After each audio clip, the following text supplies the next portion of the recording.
Do they have children or not? Is it a big family? My dad came from the Midwest, so he's got your typical Midwest family of a bazillion brothers and sisters, because they were all cheap labor on the farm, right? Or are they in a smaller family? What about savings and investments? That's something that can influence those things. How much do they have? Where do they park it? What about, are they conservative folks? Are they risk takers? Those types of things can influence the message that we may want to send to the folks that we're looking at. And of course, debts, credit cards, that sort of thing. The next thing that we would look at in trying to define who that ideal person is we're going to start getting into the psychographic stuff. So this is going to include things like political affiliations. One of the great examples that I've heard is, if you're marketing and you're sending a message out that is going to be playing on the channel that's broadcasting Rush Limbaugh during his program, you're probably going to want to have a different message than the one that you would put if Rachel Maddow was on the channel at the same time, right? Because you're going to be talking about people who have very different philosophies and beliefs about a lot of things.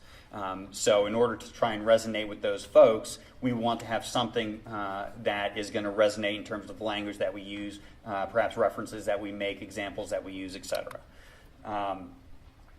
What do they do for entertainment? Specifically, what kind of books do they read? Or what kind of television do they watch, movies and things like that? Again, this can influence some of the language that we use, references that we make, little phrases that we might put into our marketing stuff. Religious beliefs and affiliations. This is another one that's a important one, particularly for some folks. I have a friend named James Griffin, who is a member of the mastermind that we talked about. He actually lives in Alabama, but he does practice in the Atlanta area occasionally. James is a very devout Christian. His faith is super, super important to him in his life. So one of the things that he does is he puts out a newsletter, a print newsletter every month. And it is a Christian-based newsletter. And it references things that are going on in that community, scriptures, things like that. And for James, that works really, really well because it's going to appeal to the folks who he's really interested in working with, and those are people with shared faith as him. And it's probably going to act to repel folks who perhaps take issue with some of those things for whatever reason. And everybody has their own philosophies on these things, and who I'm not going to guess why people have their different beliefs on things, but they just do. But this is something that he can also do to repel folks that he is not interested in working with, and that he does not believe that he can serve better than he can these other folks. So, wrong button. Okay, niches.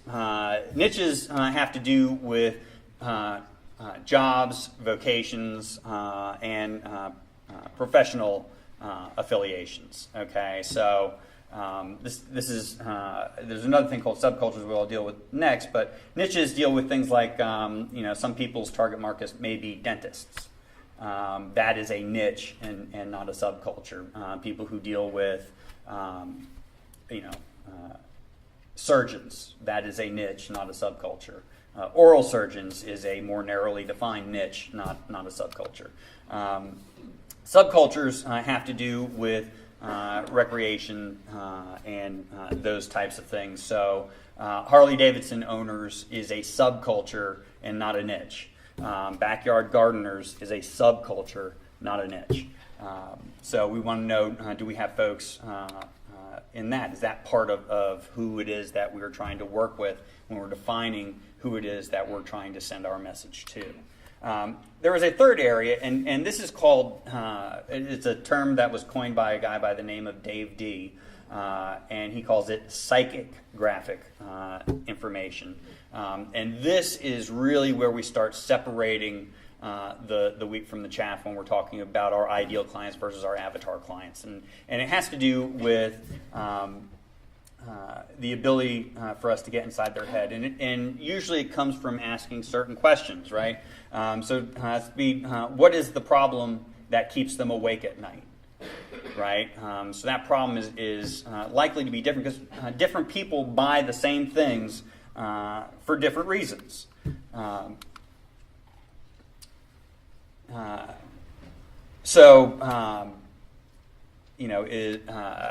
wrote this. I'm a divorce and family law attorney, so of course, some of the reasons that my clients come to me is some are concerned about their financial stability or potential instability. Their issues with children, who's going to get custody, those kinds of things.